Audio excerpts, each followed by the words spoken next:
Imagine Europe 2,000 years ago. For most of what we call antiquity, or ancient history, only two European civilizations really dominated the idea of writing things down: the Greeks and the Romans. Sure, other cultures had scripts here and there, but compared to the scale of Greek scrolls or Roman archives, they barely made a dent. By the mid-400s, Rome wasn't just big, it was massive.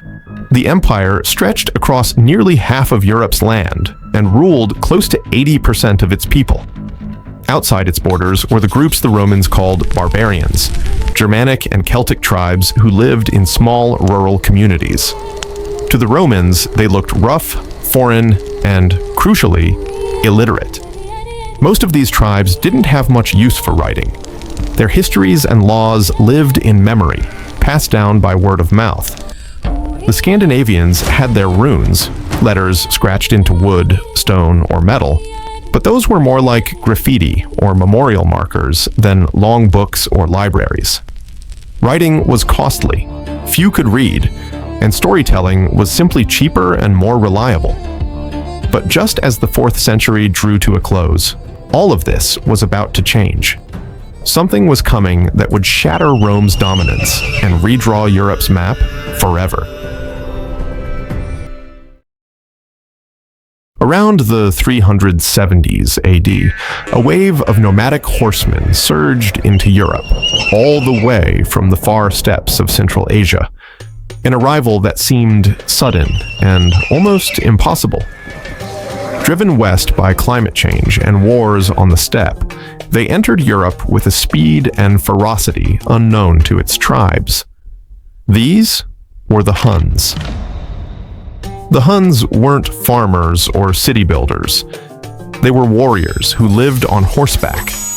They could fire arrows at full gallop with deadly accuracy, making them nearly impossible to stop. When they swept into Eastern Europe, the Slavic and Germanic tribes who lived there, people who mostly fought on foot, were quickly overwhelmed. But the Huns didn't just take land. They set off a domino effect. Entire tribes were pushed south and west, desperate to escape. Yet their choices were grim.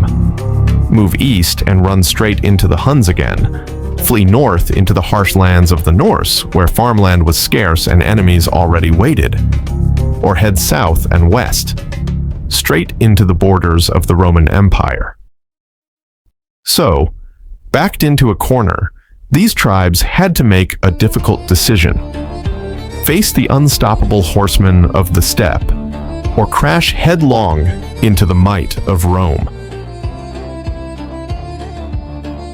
Now, the Romans had long been the superpower of Europe, but by the 4th century, cracks were showing. Their armies looked strong on paper, but in reality they were stretched thin across thousands of miles, weakened by civil wars, corruption, and too many enemies at once. The Germanic tribes knew this, and so, one by one, Germanic tribes crossed the frontier. What began as pressure from the Huns snowballed into a wave of invasions that over the next decades would shatter the western part of the Roman Empire. And when Rome fell, it wasn't just emperors and armies that disappeared. Schools closed, institutions crumbled, cities emptied.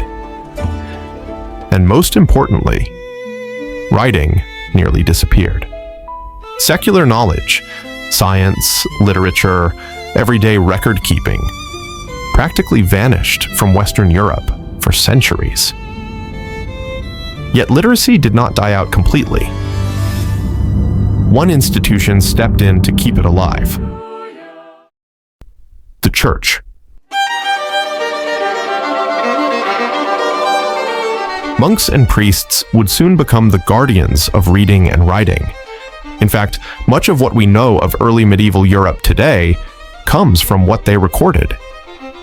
But before we look at how they did this, there's another consequence of Rome's fall we need to understand. With the collapse of Rome and a continent suddenly without a center of power, Europe entered what historians call the migration period.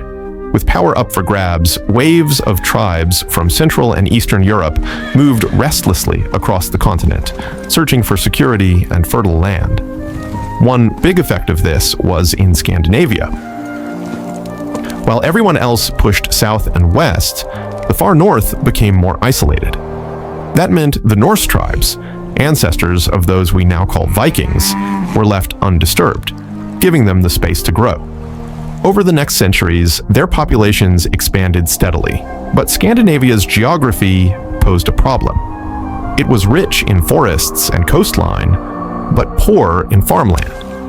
Too close to the Arctic, it simply couldn't feed everyone as numbers swelled. By the late 700s, overpopulation, rivalries at home, and the lure of wealth and land combined into one solution: look outward. That's when the Viking Age erupted. Norse seafarers took to the water in ships more advanced than anything Europe had seen. They raided, traded, and settled across the continent and beyond, reaching Iceland, Greenland, and even the distant shores of what we now call Canada.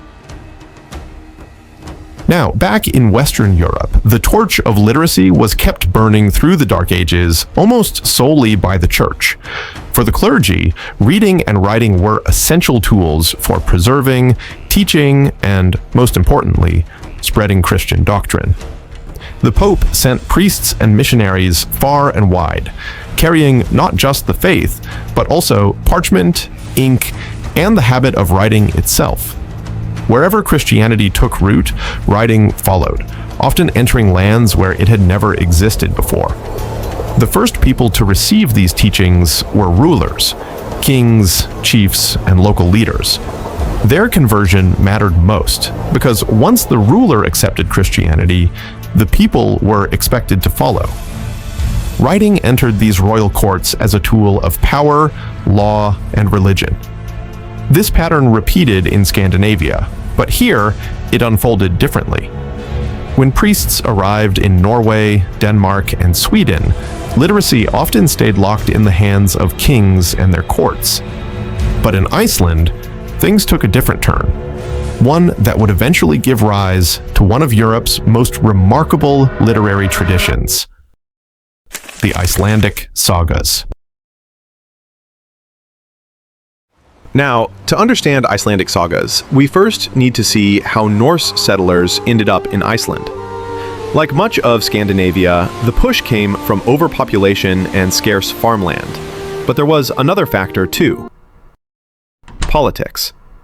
In the late 9th century, King Harald Fairhair was unifying Norway under his rule. He promised land to loyal followers, but that meant independent farmers and landowners risked losing what they already had. Their choices were limited: submit, pay heavy taxes, or leave. And many chose the last. They sailed west to Iceland, where they could preserve their independence. These settlers had fled royal monarchy, so when it came time to build a system of governance in Iceland, they rejected kingship entirely. Instead of a king, Iceland created a system of local chiefs who shared power in an assembly called the Althing. Free men could choose which chieftain to follow, and together they debated and decided laws. This was the first appearance of democracy in Europe in nearly 1,500 years, and only the second recorded instance after ancient Athens. And the Althing still survives today as Iceland's national parliament, making it the oldest continuous parliament in the world. Elsewhere in Europe, Christianity was spreading through priests and missionaries, who introduced literacy mainly to rulers and elites. Writing, almost always in Latin, entered royal courts to record scripture, laws, and correspondence. Merchants later adopted it for contracts, but for ordinary townspeople, literacy remained far out of reach. Personal writing and literature, like poetry, stories, or private records, was rare for centuries. Iceland, however, was different. Christian priests first reached Iceland in the 9th century. but their real influence began around the year 1000 CE, when the island officially converted to Christianity at the Althing. Unlike much of Europe, where kings or bishops dictated faith, Iceland's decision came through open debate. At that Althing gathering, some chieftains had already embraced Christianity, while others held firmly to pagan traditions. To avoid civil war, the law speaker, the official who recited laws, was asked to decide. His judgment was clear. Iceland would become Christian. But to keep the peace, private sacrifices to the old gods would be tolerated for a time. With this compromise, the entire island shifted together. As in the rest of Europe, the arrival of Christianity brought the Latin alphabet. But in Iceland, its spread followed a different path. Because the Althing was a democratic assembly where free men participated, literacy was not restricted to a royal court or clerical elite. The society already prized law recitation, genealogy, and storytelling, so when the alphabet arrived, Icelanders quickly used it to capture not only church texts, but also their own oral traditions. Without a king or centralized state, no single authority monopolized writing. Instead, literacy filtered through local chieftains, monasteries, and even families, who recorded laws, family histories, and stories.